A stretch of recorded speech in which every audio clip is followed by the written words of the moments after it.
Për minut janë zët, mësoj za shqiptar zi, miliona franga me i siguru për një xhami të hamamit, falë shprehje, 100 euro.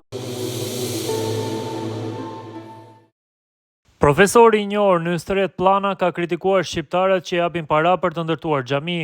Sipas tij, shqiptarët janë në gjendje të japin miliona franga për të ndërtuar një xhami, siç thot ai, qendër islame arabe, por nuk janë në gjendje të dhurojnë 100 euro për të shkruar një libër të pastër në shqip. Profesori Plana, i cili është edhe autor librash, ka treguar se si në Zvicër, disa shqiptar po i njollosin fen dhe kombin duke ndërtuar xhami islame arabe për t'i mësuar nxënësit për historinë arabe e jo atë shqiptare.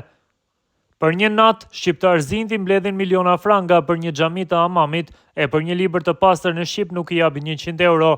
Nuk po i fus të gjithë në një thes, por e kanë fjalën për një numër jo të vogël. Qindra xhami vetëm në Zvicër janë bërë me dedikim për qendra kulturore islame shqiptare. S'ka lidhje ajo me shqiptarinë, e kthej në qendër islame arabe.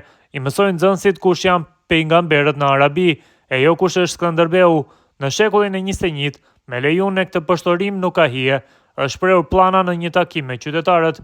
Plana i referohet më konkretisht qendrës kulturore islame me xhami që u planifikuar të ndërtojë në qendër të fshatit Sjebnen. Komuniteti shqiptaro-musliman në Altendorf kishte blerë tash të quajtur në shtëpia Laufer, në të cilën më parë kishte një dyqan me qira. Ndërtesa nuk do të shembet, por do të rinovohet nga brenda për t'u kthyer në xhami. Shoqata thekson se nuk janë planifikuar ndryshime të dukshme nga jashtë në kuptimin e arkitekturës fetare.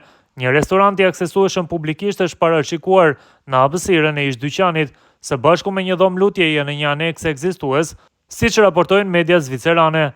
Modifikimet do të kufizohen në dizajnin e brendshëm dhe kërkesa teknike, si siguria nga zjarri dhe daljet e emergjencës. Por ndryshimi i përdorimit të ndërtesës tani po shkakton debat në komunitet. Departamenti i çështjeve ekonomike të kantonit të Shkuisit arriti në përfundimin se blerja e pronës nga AIG nuk kërkonte leje dhe dha dritën jeshile. Komuna nuk është dakord dhe ka paraqitur një ankesë kundër këtij vendimi, siç raportojnë mediat zvicerane. Komuna justifikon veprimet e saj duke deklaruar se duhet të shqyrtohet nëse individ që jetojnë jashtë vendit mund të kenë një interes kontrollues në blerjen e ambientit.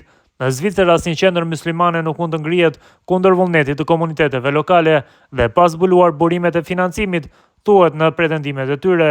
Për më tepër, komuna thekson se çdo ndryshim i mëvonshëm i përdorimit të pronës do të kërkonte në çdo rast një proces formal të lejes së ndërtimit, duke përfshirë një shqyrtim të përputhshmërisë së zonimit. Kishat dhe ndërtesat fetare rregullohen në mënyrë të posaçme në kodin e ndërtimit komunal në Zvicër. Por shoqata i hedh poshtë me vendosmëri akuzat e bëra nga komuna. Sinan Sadriu, udhëheqësi i projektit të ngritjes së qendrës kulturore me xhami, shpjegon se të gjitha fondet burojnë nga rajoni dhe janë mbledhur nga anëtarët që jetojnë në Zvicër. Nuk ka as mbështetje qeveritare dhe as ndonjë rrjedh parash nga jashtë. Ky informacion është verifikuar nga kantoni. Çdo frank vjen nga komuniteti ynë lokal, i tha ai gazetës Bote.